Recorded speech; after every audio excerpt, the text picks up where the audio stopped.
വയനാട് ജില്ല ഒരു ദുരന്ത ഭൂമിയായി മാറിക്കഴിഞ്ഞിരിക്കുന്നു. അവിടെ ഉരുൾപൊട്ടലിൽ മുണ്ടക്കൈ എന്ന സ്ഥലം നാമാവശേഷമായി. അവിടുത്തെ കെട്ടിടങ്ങളും വീടുകളും ടൗൺഷിപ്പും പാലവുമെല്ലാം ഉരുൾപൊട്ടലിൽ ഒലിച്ചുപോയി. അവിടെ ഉണ്ടായിരുന്ന മനുഷ്യരും പലരും മണ്ണിനടിയിലും ഒലിച്ചു പോവുകയൊക്കെ ചെയ്തു. ഈ ചൂരൽമലയും അവസ്ഥയും ഇത് തന്നെയാണ്. ചൂരൽമല അവിടെ ഉരുൾപൊട്ടലിന്റെ ഭാഗമായി ഒലിച്ചുപോയവരിൽ മനുഷ്യർ മാത്രമല്ല, വളർത്തുമൃഗങ്ങളും അതോടൊപ്പം തന്നെ കെട്ടിടങ്ങൾ, വീട്ടുപകരണങ്ങൾ, പള്ളിക്കൂടങ്ങൾ, ആശുപത്രി, പ്രാഥമിക ആരോഗ്യ കേന്ദ്രങ്ങൾ, സർക്കാർ ഓഫീസുകൾ, അങ്ങനെ പലതും ഉരുൾപൊട്ടലിന്റെ ഭാഗമായി ഉരുൾപൊട്ടിയപ്പോൾ എല്ലാം ഒലിച്ചുപോയി. ഉരുൾപൊട്ടിയപ്പോൾ വന്ന മലവെള്ളപ്പാച്ചിൽ എല്ലാം ഒലിച്ചുപോയി. ഇവിടെ ഓർക്കുന്ന ഒരു കാര്യമുണ്ട്. ഇതിനു മുമ്പ് 2019 വയനാട്ടിൽ ഉരുൾപൊട്ടൽ ഉണ്ടായത്, പുത്തുമലയിൽ. അന്ന് ആ ഉരുൾപൊട്ടലിന് ശേഷം അവിടെ സന്ദർശിച്ച മാധവ ഗാഡ്ഗിൽ പറഞ്ഞത്, മാധവ ഗാഡ്ഗിൽ എന്ന് പറയുന്നത് പ്രകൃതിലോലമായ സ്ഥലങ്ങൾ, കേരളത്തിലെ പശ്ചിമഘട്ടത്തിലെ പ്രകൃതിലോലമായ സ്ഥലങ്ങളെ കുറിച്ച് പഠിച്ച് സർക്കാരിന്റെ റിപ്പോർട്ട് നൽകാനാണ് മാധവ ഗാഡ്ഗിലിനെ നിയമിച്ചത്. അദ്ദേഹം സമർപ്പിച്ച റിപ്പോർട്ടാണ് ഗാഡ്ഗിൽ റിപ്പോർട്ട് എന്ന പേരിൽ അറിയപ്പെടുന്നത്. ആ മാധവ ഗാഡ്ഗിൽ അന്ന് വയനാട് സന്ദർശിച്ച ശേഷം, അതായത് 2019 ആഗസ്റ്റ് 8 പ്രകൃതി ദുരന്തത്തിന് ശേഷം, ഉരുൾപൊട്ടലിന് ശേഷമാണ് അദ്ദേഹം അവിടെ സന്ദർശിക്കുന്നത്. അന്ന് അദ്ദേഹം നൽകിയ ഒരു മുന്നറിയിപ്പുണ്ട്. ചൂരൽമലയിൽ ഒരു ഉരുൾപൊട്ടലിന് 4-5 വർഷം മതിയാവും. 4-5 വർഷത്തിനകം ചൂരൽമല പ്രദേശത്തിന് ഉരുൾപൊട്ടൽ പ്രതീക്ഷിക്കാം. ആ ഉരുൾപൊട്ടലിൽ ചൂരൽമല ടൗൺ തന്നെ ഇല്ലാതാവാം. പക്ഷെ ആ മുന്നറിയിപ്പ് അധികൃതരോ ജനങ്ങളോ ഗൗരവമായി എടുത്തില്ല എന്നതാണ് വസ്തുത.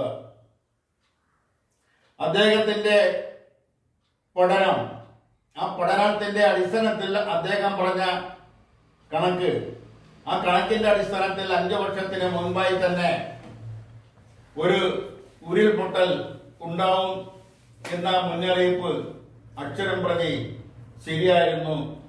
ഇന്നതെല്ലാം ഓരോ ദുരന്ത മേഖലയിൽ നിൽക്കുന്നവർ ഓർക്കുന്നു.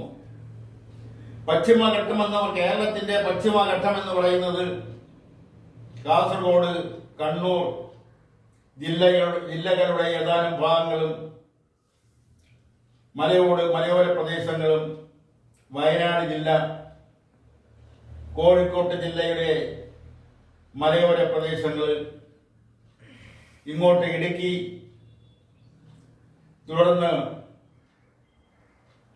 കോട്ടയത്തിന്റെ ചില മേഖലകൾ, അത് കഴിഞ്ഞ് പത്തനംതിട്ട ജില്ല, കൊല്ലം ജില്ല, അത് കഴിഞ്ഞ് തിരുവനന്തപുരം ജില്ലയുടെ മലയോര പ്രദേശങ്ങളെല്ലാം കൂടി അടങ്ങിയതാണ് പശ്ചിമഘട്ട മേഖല. ഈ പശ്ചിമഘട്ട മേഖലയിൽ, അല്ലെങ്കിൽ ആ ഗാർഗിൽ റിപ്പോർട്ടിൽ പറയുന്ന അതിലോലമായ പ്രദേശങ്ങൾ, പശ്ചിമഘട്ടത്തിൽ ഉൾപ്പെടുന്ന പ്രദേശങ്ങളെ പ്രത്യേകം മാർക്ക് ചെയ്ത് പ്രത്യേകം അദ്ദേഹം അടയാളപ്പെടുത്തി കൊടുത്തിട്ടുണ്ട്. ആ റിപ്പോർട്ടിൽ പറയുന്നതനുസരിച്ച് പശ്ചിമഘട്ട മേഖലയിൽ നിർമ്മാണ പ്രവർത്തനങ്ങൾ നടത്താൻ പാടില്ല. അവിടെ പുതിയ റോഡുകൾ നിർമ്മിക്കാൻ പാടില്ല. ബഹുനില കെട്ടിടങ്ങൾ പണിയാൻ പാടില്ല. വളരെ തുടങ്ങിയ കാര്യങ്ങൾ, പ്രകൃതിക്ക് ദോഷമുണ്ടാക്കുന്ന കാര്യങ്ങളിൽ നിന്നും ആ പ്രദേശത്തെ ഒഴിവാക്കണമെന്ന് അദ്ദേഹം അടിവരയിട്ട് പറയുന്നുണ്ട്. അതിന്റെ ലംഘനങ്ങളുടെ ഫലമാണ് ആദ്യം 2019 ആഗസ്റ്റ് 8-ാം തീയതി വയനാട്ടിൽ പുത്തുമലയിൽ ഉണ്ടായ ഉരുൾപൊട്ടൽ. അന്ന് അദ്ദേഹം ആ ഉരുൾപൊട്ടലിന് ശേഷം അദ്ദേഹം വയനാട് സന്ദർശിക്കുകയും അദ്ദേഹം വീണ്ടും മുന്നറിയിപ്പ് നൽകി. ചൂരൽമലയിലെ അനധികൃത നിർമ്മാണവും അതുപോലുള്ള വൻകിട മരം വെട്ടലും തുടങ്ങിയ പ്രകൃതി ചൂഷണങ്ങൾ, പാറ കോറികൾ തുടങ്ങിയവയെ നിയന്ത്രിച്ചില്ലെങ്കിൽ 4-5 വർഷത്തിനകം വെച്ചൊരു ഉരുൾപൊട്ടൽ ഇവിടെ പ്രതീക്ഷിക്കാം. ആ ഉരുൾപൊട്ടൽ വളരെ ഭയാനകമായിരിക്കും. ചൂരൽമല ടൗണെ ഇല്ലാതാക്കിക്കൊണ്ടുള്ള ഒരു ഉരുൾപൊട്ടലായിരിക്കും അദ്ദേഹം മുന്നറിയിപ്പ് നൽകി. എന്നാൽ ആ മുന്നറിയിപ്പ് അതേ ഗൗരവത്തിൽ എടുത്തില്ല എന്ന് മാത്രമല്ല, അത് ഗൗരവമായി എടുക്കേണ്ട അധികൃതർ അതിനത്ര ഗൗരവം കൊടുത്തില്ല. അല്ലെങ്കിൽ ഗൗരവം കൊടുക്കാതിരിക്കുന്നതിന് വേണ്ടി ചില ബാഹ്യ സമ്മർദ്ദങ്ങൾക്ക് വഴങ്ങി എന്നുള്ളതാണ് വസ്തുത. കണ്ണൂർ ജില്ലയുടെ ചില ഭാഗങ്ങളും കോഴിക്കോട് ജില്ലയുടെ ചില ഭാഗങ്ങളും ചേർത്തുകൊണ്ടാണ് വയനാട് ജില്ല ഉണ്ടാക്കിയത്. അവിടെ ആകെയുള്ളത് ഒരു ലോക്സഭാ മണ്ഡലമാണ്, 3 നിയമസഭാ നിയോജക മണ്ഡലങ്ങൾ,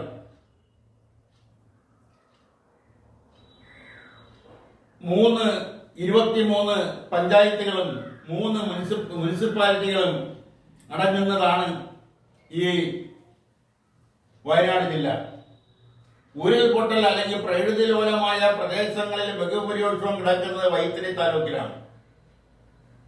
വൈത്തിരി താലൂക്കിലാണ് ഏറ്റവും കൂടുതൽ പ്രകൃതി ചൂഷണം നടക്കുന്നത്. വനങ്ങൾ വെട്ടി നശിപ്പിക്കുന്നത്, അനധികൃതമായ ബഹുനില കെട്ടിടങ്ങൾ പണിയുന്നത്, റിസോർട്ടുകൾ നിർമ്മിക്കുന്നത്, അനധികൃതമായി അല്ലെങ്കിൽ അശാസ്ത്രീയമായ റോഡുകൾ നിർമ്മിക്കുന്നതെല്ലാം കൂടുതലും വൈത്തിരി താലൂക്കിലാണ്. മറ്റ് പ്രദേശങ്ങളിൽ ഇല്ല എന്നല്ല ഈ പറയുന്നതിന് അർത്ഥം. കൂടുതലും വൈത്തിരി താലൂക്കിലാണെന്ന് പറഞ്ഞതേ ഉള്ളൂ. ആ വൈത്തിരി താലൂക്കിലാണ് ഈ ഉരുൾപൊട്ടലെല്ലാം ഉണ്ടായിരിക്കുന്നത്. വയനാട് ടൂറിസം വകുപ്പിന്റെ കണക്ക് പ്രകാരം 98 അനധികൃത ടൂറിസം റിസോർട്ടുകൾ ഉണ്ടെന്നുള്ളതാണ്. എന്നാൽ അതിന്റെ 2 ഇരട്ടിയിലധികം റിസോർട്ടുകൾ വയനാട്ടിൽ പ്രവർത്തിക്കുന്നുണ്ട്. ബഹുനില കെട്ടിടങ്ങളിൽ പ്രവർത്തിക്കുന്നുണ്ട്. ഇതിനൊന്നും സർക്കാരിന്റെ അനുമതിയോ അല്ലെങ്കിൽ തദ്ദേശീയ സ്വയംഭരണ സ്ഥാപനങ്ങളുടെ അനുമതിയോ ഇല്ലാതെയാണ് ഈ 300ഓളമോ അതിലധികമോ റിസോർട്ടുകൾ വയനാട് ജില്ലയിൽ പ്രവർത്തിക്കുന്നത്. അതിനെല്ലാം റിസോർട്ട് ഉടമകളുടെ ലാഭം, പണത്തോടുള്ള ആർത്തി, ആ ആർത്തിയെ അവരെ കടിഞ്ഞാണിടേണ്ട, നിയന്ത്രിക്കേണ്ട വകുപ്പ് തല സർക്കാർ ഉദ്യോഗസ്ഥർ, രാഷ്ട്രീയക്കാര്, അത് ഭരണകക്ഷി പ്രതിപക്ഷ ഭേദമന്യേ അവർക്കെല്ലാം കൊടുക്കേണ്ടത് കൊടുത്തുകൊണ്ടാണ് ഈ റിസോർട്ടുകളെല്ലാം അനധികൃതമായി പണിതുയർത്തിയിരിക്കുന്നത്. ഇന്ന് പല രാഷ്ട്രീയ കക്ഷികളും ഉത്തരവാദിത്തപ്പെട്ട പല വകുപ്പ് മേധാവികളും ഞാനൊന്നും അറിഞ്ഞില്ലേ രാമനാരായണ എന്ന മട്ടിൽ കൈമലർത്തുന്നുണ്ട്. എന്നാൽ അവരുടെ എല്ലാം അനുവാദത്തോടെ, മൗന അനുവാദത്തോടെ തന്നെയാണ് ഈ അനധികൃത റിസോർട്ടുകളും അവിടത്തെ വൻ മരങ്ങൾ മുറിച്ചു മാറ്റിയതും അവിടെയെല്ലാം അനധികൃതമായി റോഡുകൾ വെട്ടിയത്. എന്തുണ്ടെന്ന് ചെറുത്തില്ല. അവിടെയെല്ലാം പണത്തിന്റെ ശക്തി, ആ പണത്തിന്റെ ശക്തിയാണ് ഈ അനധികൃത നിർമ്മാണ പ്രവർത്തനങ്ങൾക്കും എല്ലാം പ്രചോദനമായത്. അത് അവിടെ മാത്രമല്ല, കേരളത്തിൽ അങ്ങോളം ഇങ്ങോളം എടുത്തു നോക്കിയാൽ നിരവധി അനധികൃത റിസോർട്ടുകൾ കേരളത്തിൽ പ്രവർത്തിക്കുന്നുണ്ട്. കഴിഞ്ഞ ദിവസം കേരള ടൂറിസം വകുപ്പിന്റെ ഒരു റിപ്പോർട്ട് തന്നെ പുറത്തു വന്നിട്ടുണ്ട്. അതിൽ പറയുന്ന പ്രകാരം തിരുവനന്തപുരം ജില്ലയിൽ 18 അനധികൃത റിസോർട്ടുകൾ ഉണ്ടെന്നുള്ളതാണ്. ഇത് തെറ്റാണ്. തിരുവനന്തപുരം ജില്ലയിൽ 50-ലധികം അനധികൃത റിസോർട്ടുകൾ പ്രവർത്തിക്കുന്നുണ്ട്. കോവളത്ത് തന്നെ 30-ലധികം അനധികൃത റിസോർട്ടുകൾ പ്രവർത്തിക്കുന്നുണ്ട്. വർക്കല 30ഓളം അനധികൃത റിസോർട്ടുകൾ പ്രവർത്തിക്കുന്നുണ്ട്. അതെല്ലാം ചേർത്താൽ എത്ര എണ്ണം വരുമെന്നുള്ളത് കണക്കാക്കാവുന്നതേ ഉള്ളൂ. അതുപോലെ തന്നെ പത്തനംതിട്ടയിൽ 2 അനധികൃത റിസോർട്ടുകൾ പ്രവർത്തിക്കുന്നു എന്നാണ് ടൂറിസം ഡിപ്പാർട്ട്മെന്റിന്റെ കണക്ക്. പത്തനംതിട്ടയിൽ 10-ലധികം അനധികൃത റിസോർട്ടുകൾ പ്രവർത്തിക്കുന്നുണ്ട്. ആലപ്പുഴ 6 അനധികൃത റിസോർട്ടുകൾ ഉണ്ടെന്നാണ് ടൂറിസം വകുപ്പിന്റെ കണക്ക്. എന്നാൽ അവിടെ 20-ലധികം അനധികൃത റിസോർട്ടുകൾ പ്രവർത്തിക്കുന്നുണ്ട്. ഇടുക്കി എന്ന് പറയുന്ന അതിലോലമായ മാധവ ഗാർഗി റിപ്പോർട്ടിൽ പ്രത്യേകം പറഞ്ഞിട്ടുള്ള സ്ഥലങ്ങളിലൊന്നാണ് ഇടുക്കി ജില്ല. അവിടെ പ്രത്യേകിച്ച് മൂന്നാറില് പുതുതായി യാതൊരുവിധ നിർമ്മാണ പ്രവർത്തനങ്ങൾ നടത്താൻ പാടില്ല, പുതുതായി ഒരു റോഡ് നിർമ്മിക്കാൻ പാടില്ല എന്ന് ഗാർഗി റിപ്പോർട്ടിൽ പറഞ്ഞിട്ടുണ്ട്. എന്നാൽ അവിടെയെല്ലാമാണ് ഇന്ന് ബഹുനില ബംഗ്ലാവുകളും റിസോർട്ടുകളും പുതിയ പുതിയ റോഡുകളും ഒക്കെ പണിതുകൊണ്ടിരിക്കുന്നത്, കോറികൾ പ്രവർത്തിക്കുന്നത്. അവിടെ എല്ലാ ദേശീയ പാർട്ടികൾക്കും, പ്രത്യേകിച്ചും CPIM-നും CPI-ക്കും കോൺഗ്രസിനും ബഹുനില കെട്ടിടങ്ങളിലാണ് അവരുടെ പാർട്ടി ഓഫീസുകൾ പ്രവർത്തിക്കുന്നത്. ഇതെല്ലാം മുൻപ് ആരുടെയോ പേരിൽ അവർക്ക് കുടിൽ കെട്ടി കൃഷി നടത്തുന്നതിന് വേണ്ടി അനുവദിച്ചു കൊടുത്ത പട്ടയത്തിലാണ് ഈ ബഹുനില കെട്ടിടങ്ങൾ നിൽക്കുന്നതും അതിൽ അവരവരുടെ പാർട്ടി ഓഫീസുകൾ പ്രവർത്തിക്കുന്നത്. CPI-യുടെ നേതാവായിരുന്ന MN ഗോവിന്ദൻ നായർക്ക് കുടിൽ കെട്ടി കൃഷി ചെയ്ത് ജീവിതമാർഗം ജീവിക്കുന്നതിന് വേണ്ടിയാണ് വർഷങ്ങൾക്ക് മുമ്പ്, പതിറ്റാണ്ടുകൾക്ക് മുമ്പ് 14 സെന്റ് വസ്തു പട്ടയം നൽകിയത്. അവിടെ നിന്ന് CPI-യുടെ ബഹുനില കെട്ടിടം നിൽക്കുന്നു. അവരുടെ യൂണിയൻ പാർട്ടി ഓഫീസും യൂണിയൻ ഓഫീസും AITC-യുടെ യൂണിയൻ ഓഫീസും തോട്ടം തൊഴിലാളി യൂണിയന്റെ ഓഫീസൊക്കെ അവിടെ നിന്ന് പ്രവർത്തിക്കുന്നു.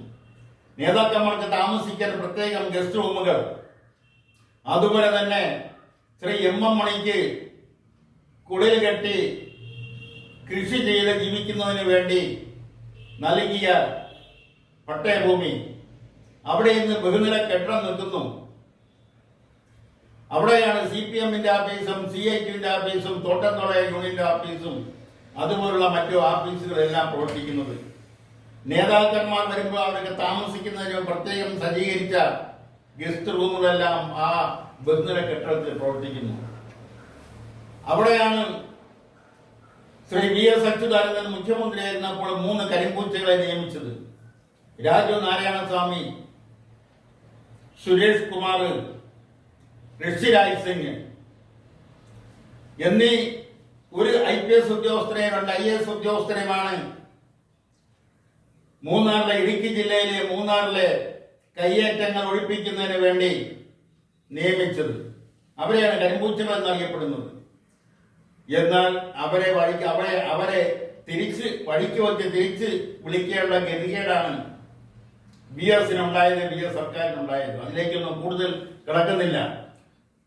മാത്രം ഇടുക്കി ജില്ല കഴിഞ്ഞ എറണാകുളം ജില്ലയിലേക്ക് വന്നാൽ 39 അനധികൃത റിസോർട്ടുകൾ ഉണ്ടെന്നാണ് ടൂറിസം വകുപ്പിന്റെ കണക്ക്. അവിടെ 100-ലധികം അനധികൃത റിസോർട്ടുകൾ പ്രവർത്തിക്കുന്നുണ്ട് എറണാകുളം ജില്ലയിൽ. തൃശ്ശൂർ 5 ടൂറിസം ഡിപ്പാർട്ട്മെന്റ് കണ്ണിൽ കണ്ടുള്ളൂ. അവിടെ 1 ഡസനിലധികം റിസോർട്ടുകൾ പ്രവർത്തിക്കുന്നുണ്ട്. പാലക്കാട് ടൂറിസം ഡിപ്പാർട്ട്മെന്റ് കണ്ടെത്തിയത് 11 അനധികൃത റിസോർട്ടുകളാണ്. അവിടെ 20-ലധികം അനധികൃത റിസോർട്ടുകൾ പ്രവർത്തിക്കുന്നുണ്ട്. മലപ്പുറം ജില്ലയിൽ ടൂറിസം കണ്ടെത്തിയത് 5 റിസോർട്ടുകളാണ്. മലപ്പുറം ജില്ലയിൽ 1 ഡസനിലധികം റിസോർട്ടുകൾ അനധികൃതമായി പ്രവർത്തിക്കുന്നുണ്ട്. കണ്ണൂർ ജില്ലയിൽ 1 റിസോർട്ട് മാത്രമേ അനധികൃതമായി പ്രവർത്തിക്കുന്നുള്ളൂ എന്നാണ് ടൂറിസം വകുപ്പിന്റെ കണ്ടെത്തൽ. എന്നാൽ അവിടെ 10ഓളം അനധികൃത റിസോർട്ടുകൾ പ്രവർത്തിക്കുന്നുണ്ട്. കാസർഗോട്ടേക്ക് വരുമ്പോൾ അവിടെ ടൂറിസം വകുപ്പ് കണ്ടെത്തിയത് 10 റിസോർട്ടുകളാണ് അനധികൃതമായി പ്രവർത്തിക്കുന്നത്. എന്നാൽ അവിടെ 20-ലധികം റിസോർട്ടുകൾ അനധികൃതമായി പ്രവർത്തിക്കുന്നവയാണ്. കോഴിക്കോട് 2 റിസോർട്ട് മാത്രമേ ടൂറിസം വകുപ്പിന്റെ കണക്കിലുള്ളൂ. അവിടെ 20-ലധികം റിസോർട്ടുകൾ അനധികൃതമായിട്ടാണ് പ്രവർത്തിക്കുന്നത്.